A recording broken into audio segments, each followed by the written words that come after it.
Ushqimi i rrugës mundet me kenë ushqim i mirë, i prodhuar nga fermerët tonë. Ne ngulim në bukë dhe xherrim poshtë dhe ajo nuk pullon. Kena marrë bukë të mirë dhe djathë të mirë në dorë edhe kena hongër edhe është traditë e popujve. Dhe pse jo mos me e bën shqip.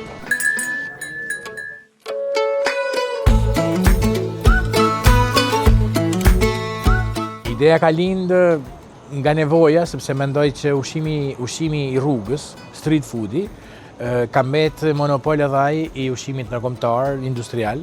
Në fakt unë jam ide se ushqimi i rrugës mundet me kenë ushqim i mirë, i prodhuar nga fermerët tonë. Edhe lind nga frymëzimi i dikurshëm se na kur kena shku në shkollë ose kena shku me lujt baktit, kena marrë bukë të mirë dhe djathë të mirë në dorë edhe kena hongër edhe ndoshta i domate ose i qep. Kështu që buka rrugës, buka me marrë në dorë, është traditë e popujve. Dhe pse jo mos me e bën shqip. Dhe jo mos me kenë hamburgera, produktet e huaja.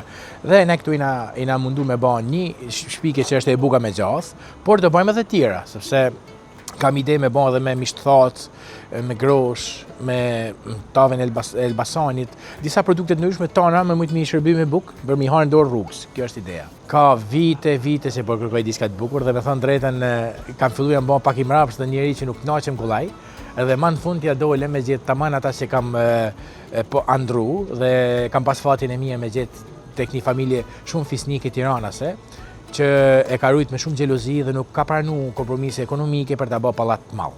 Dhe më thonë ka thonë nuk dona me fitu, dona me rujt vlerat e familjes dhe për fat e gjeta të tillë kam gjetë të rujtun e të mbrojtun. Dhe më thonë është taman si monument kulture. Ne jena ke bulevardi Zogu i parë, jena 500 metra larg sheshit Skënderbej dhe përballë Ishzorit popullit. Është një rrugicë e vogël dhe nga rruga kryesore duket sepse kena miqtë tonë që presin zakonisht. Na është prit mrekulli, unë nuk e prita këtu sepse lokacioni nuk është i kollajt për të gjetë për momentin, por prapë miqtë sikur e shikoni po na duan fort dhe jam shumë i lumtur sinqerisht, jam jashtëzakonisht i gëzuar dhe nuk e di, kam frikë se jena të marr më shumë se sa kena dhënë. Sinqerisht jam mirënjohës. Aktualisht jena të shërby 2 bukë gjathë. Njëri është me mish viçit shish kebab, dhe sikur e pata shish kebabën ne ngulim në bukë dhe xherrim poshtë dhe ajo nuk pullon, por mbetet komplet mishi i ka fërdisur në furr, mbetet mrena, është pak krokant mishi dhe mrena është pjesa e butë e djathit kremoz. Jena mundu me bë 2 konsistenca dhe fusi pak karra dhe domate sipër.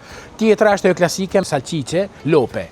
Jo viçit, ma po lopet, sepse kur grehet, mendoj që mishi i lopes është më i pasur edhe më i qishëm se i viçit dhe ka më shumë personalitet. Dhe për këtë kena përdor lopë për të bën grimin e salcices. Me e bën të rreshkun, domethënë kena përdorur pas fat furrën e drunit sikur e pash. Dhe ideja është me përdor një furrë, herë mas herë me ia dhon tjetit në dorë ngrohtë, por më fort se për ngrohtësinë e kena pas merak që të jetë gjithmonë crunch, domethënë që të jetë e rreshkun. Nga ana tjetër kena ndërtu i sistem me djemë dhe vajza të reja gjithmonë nga zona jonë, që të tanë kanë detyrat e veta dhe funksionojnë me i farë elegancë dhe mënyra se si e kena organizuar, është edhe një show cooking i mirë fillt, kurse mrena obori është obori një dugajet, ku mundesh me degustu i got ven, pak djathë, që mundesh me i degustu para, që mundesh me i ble mrapa, edhe thjesht një farë atmosferët, kurse ky ushqim i rrugës ka tamam atë atmosferën e një ushqim rrugë, domethënë dorë, se këtë lezetin i kjo është, domethënë për mendimin tim. Por zakonisht kena gjithmonë një fermer, një prodhues, si vjen këtu edhe promovon produktin e vet, dhe kam pas 2 ditë një të vaj tullinit, një zotëni shumë të mirë. Nesër besoj se kemi këtu dhe ata tullinit, po kena edhe një zotëni që prodhon gjela detit. Dhe mesazhi është për gjithë kolegët e mi është që ato që kanë street food të reflektojnë dhe të fillojnë të fusin identitet ke street foodi. Domethënë edhe ushqimi i rrugës, pse jo mos me kanë shqiptar e me pas produkte vendore.